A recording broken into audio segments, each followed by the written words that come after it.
بالغيب ويقيمون الصلاة ومما رزقناهم ينفقون الذين يؤمنون بما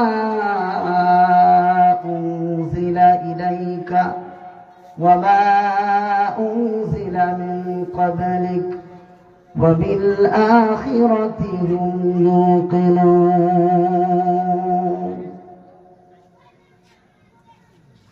রব্বে কারীম সূরাতুল বাকারা দ্বিতীয় নম্বর আয়াতের ভিতরে পৃথিবীর মধ্যে সর্বশ্রেষ্ঠ গ্রন্থ আল কোরআনুল কারীমের বৈশিষ্ট্য বর্ণনা করেছেন। পৃথিবীর মধ্যে আল্লাহ তাআলা 104 খানা আসমানি কিতাব আল্লাহ তাআলা এক একজন নবীর উপরে আল্লাহ তাআলা অবতীর্ণ করেছেন। তার মধ্যে সর্বশ্রেষ্ঠ গ্রন্থের নাম কি? জোরে বলতে হবে, কি নাম? পৃথিবীতে যতগুলো আল্লাহ কর্তৃক যতগুলো প্রেরিত গ্রন্থ আছে তার মধ্যে শ্রেষ্ঠতম গ্রন্থের নাম হলো আল কোরআন।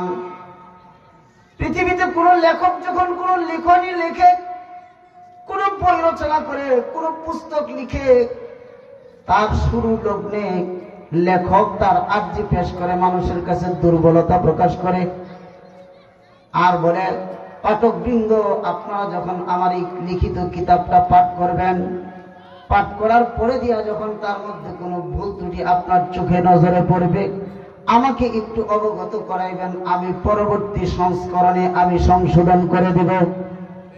ঠিক কিনা? বলে কি বলে না? আমার আল্লাহ বলেন, ওহে দুনিয়ার মানুষ, আমি আল্লাহ রাব্বুল আলামিন 104 খানা গ্রন্থ আমি আল্লাহ তাআলা পৃথিবীর মধ্যে নাযিল করছি। একটা গ্রন্থের ব্যাপারেও আমার পক্ষ থেকে এমন কোন নির্দেশনা নাই, এমন কোন নির্দেশিকা নাই, এমন কোন উযর নাই, এমন কোন আরজি আমি লিখি নাই। একমাত্র শ্রেষ্ঠতম কোরআনুল কারীমের জন্য আমি একটা ঘোষণা দিয়ে দিয়েছি, যালিকাল কিতাবু লা রাইবা ফীহি। একমাত্র কোরআন যার মধ্যে বিন্দু পরিমাণেরও কোনো সন্দেহ নেই। আসেনি? কোরআনের মধ্যে কোনো সন্দেহ আছে? ওয়া ইন কুনতুম ফি রাইবিন মিম্মা নাযালনা আলা আবদিনা ফাআতু বিসূরাতিন মিন মিসলিহি وادعوا شهداءكم من دون الله إن كنتم صادقين। আল্লাহ বলেন, আমার এই কিতাবের ব্যাপারে যদি তোমাদের কোনো সন্দেহ থাকে তাহলে কোনো একটা সূরা তোমরা বানায়া আমার একটু দেখাও। ফাতু বিসূরাতিন মিন মিসলিহি। পারবে? কথা বলেন, পারবে? রবীন্দ্রনাথ ঠাকুর আমাদের দেশে, দেশ ও জাতির জন্য, বাঙালি জাতির জন্য বহু রচনা করে, বহু কবিতা আবৃত্তি করে, বহু গদ্য পদ্য আবিষ্কার করে আমাদের জন্য উপহার দিয়ে গেছেন। ঠিক কিনা? এখন যদি বর্তমান যুগের কোন দার্শনিক, কোন পণ্ডিত, কোন লেখক সে যদি বলে হুবহু রবীন্দ্রনাথ ঠাকুরের লেখনীর উপর ভিত্তি করে আমি একটা কবিতা আবৃত্তি করব, পারবে কি পারবে না? পারবে? পারবে কি পারবে না? পারবে, 100% পারবে। কিন্তু আল্লাহ বলেন, আমি যে কোরআন নাযিল করছি, এই কোরআন এমন এক কোরআন, এই কিতাব এমন এক কিতাব, যেই কিতাবের সূরা তো দূরের কথা, পূর্ণ কবিতা তো দূরের কথা, পূর্ণ একটা পৃষ্ঠা তো দূরের কথা, একটা লাইনের মতন একটা লাইন আবিষ্কার করবে এমন পৃথিবীতে যোগ্যতা সম্পন্ন মানুষই আমি দুনিয়াতে সৃষ্টি করি নাই। ঠিক কিনা বলেন? মুহতারাম হাজরিন, আলোচনা চলে যেতেছে অন্য দিকে। বলতেছিলাম, মুসলিম শরীফের হাদিস, আল্লাহ রাসূল বলছেন, এই পৃথিবীতে আজকে যারা এই মজলিসে আসছে আমাদের ফায়দা কি? আল্লাহ রাসূল বলেন, একদল ফেরেশতাকে আল্লাহ তাআলা সৃষ্টি করে রাখছেন মালাইকাতুন সাইয়াহুনা, তারা পৃথিবীর আনাচে কানাচে তারা খালি ঘোরাঘুরি করে। এই গ্রাম থেকে ওই গ্রামে, ওই বাজার থেকে ওই বাজারে, এই এলাকা থেকে ওই এলাকায় ওরা দৌড়াদৌড়ি করে। কেন দৌড়াদৌড়ি করে?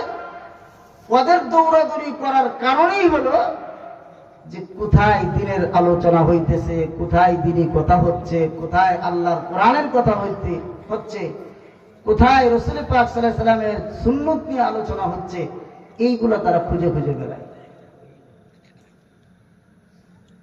একজন ফেরেশতা এরকম ঘুরতে ঘুরতে ঘুরতে ঘুরতে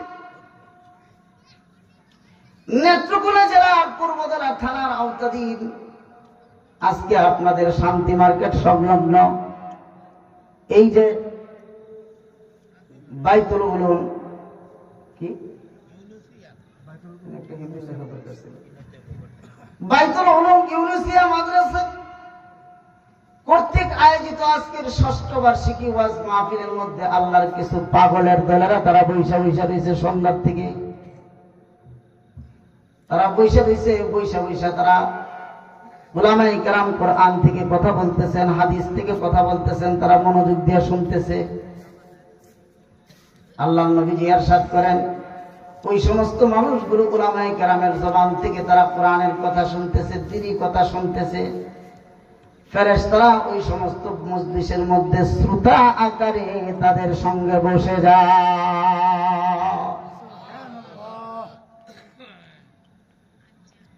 মজলিস শেষ, প্রধান বক্তা, প্রধান আলোচক আলোচনা শেষ করে দোয়ার মাধ্যমে যখন মজলিসকে সমাপ্তি ঘোষণা করে, মানুষজন বাড়ির দিকে রওনা দেয়। মালাইকাতুন সাইয়াহুন, যারা নাকি ওই যে ঘুরতে ঘুরতে আইসা আপনার আমার মজলিসে বসছিল, তারাও আরশের দিকে চলে যায়, ডাইরেক্ট আল্লাহর কাছে চলে যায়। রাস্তায় আল্লাহ তাআলা তাদেরকে জিজ্ঞেস করে, ওরে আমার ফেরেশতারা, তোমরা কোথায় গিয়েছিলা? আপনারা বলেন তো দেখি, আল্লাহ তাআলা ফেরেশতারা কোথায় গিয়েছিল আল্লাহ জানে কি জানে না? জোরে বলতে হবে, জানে কি জানে না? আলিমুল গায়বি ওয়াশ শাহাদাতি ফায়ুনাব্বিউকুম বিমা কুনতুম তা'মালুন। আল্লাহ তাআলা হলেন আলিমুল গায়ব, দৃশ্যটাও দেখেন ও দৃশ্যটাও দেখেন। যেটা আল্লাহর সামনে ঘটে সেটাও জানেন, যেটা আল্লাহর সামনে ঘটে না আড়ালে ঘটে সেটাও আল্লাহ দেখেন। তার নাম হলো আল্লাহ। জিজ্ঞেস করা হবে, ফেরেশতারা তোমরা কোথায় গিয়েছিলাম? ফেরেশতারা আল্লাহ তাআলার কাছে জবাব দিবে, ওগো আল্লাহ, নেত্রকোনা জেলার পূর্বতলা থানার আওতাধীন শান্তি মার্কেট নামে মার্কেটের আশেপাশে একটা মজলিস হচ্ছিল, সেখানে গেছিলাম। তোমার কিছু পাগলের দলেরা সেখানে বৈশা রয়েছে, তাদের সাথে একটু বৈশার সময় দিয়ে আসছি। ফেরেশতাদেরকে আল্লাহ তাআলা জিজ্ঞেস করবেন, ওগো আমার ফেরেশতারা, তোমরা তাদেরকে কি চাইতে দেখছো? তারা কি চায়? ফামা ইয়াসআলুন, কি চায় তারা? ফেরেশতারা আল্লাহ তাআলার কাছে বলবেন, ওগো আল্লাহ, তারা তোমার কাছে ক্ষমা চায়, ক্ষমা। কি চায়? কি চায়? কিসের ক্ষমা? দুনিয়ার কোন আসামি যদি জেলখানায় যান, ফাঁসির আসামি, ফাঁসির পরোয়ানা জারি হয়ে গেছে, এরকম ভাবে আপনার আদালত থেকে রায় দেয়া গেছে, অমুক মাসের অমুক তারিখের রাত 9টার সময় তাকে ফাঁসির কাস্টে ঝুলতে হবে, তাকে ঝুলাই দেওয়া হবে। জীবনের শেষ মুহূর্তের কোন আর্জি যদি তার কাছে থাকে, তাহলে তার কাছে যা পেশ করো, তার জীবনের শেষ অন্তিম মুহূর্তের আবেদনটা যেন পূরণ করে দেয়। করে কি করে না?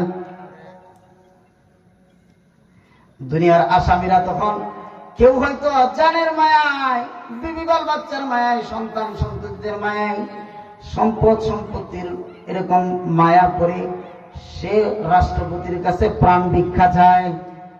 চায় কি চায় না? কিসের জন্য চায়?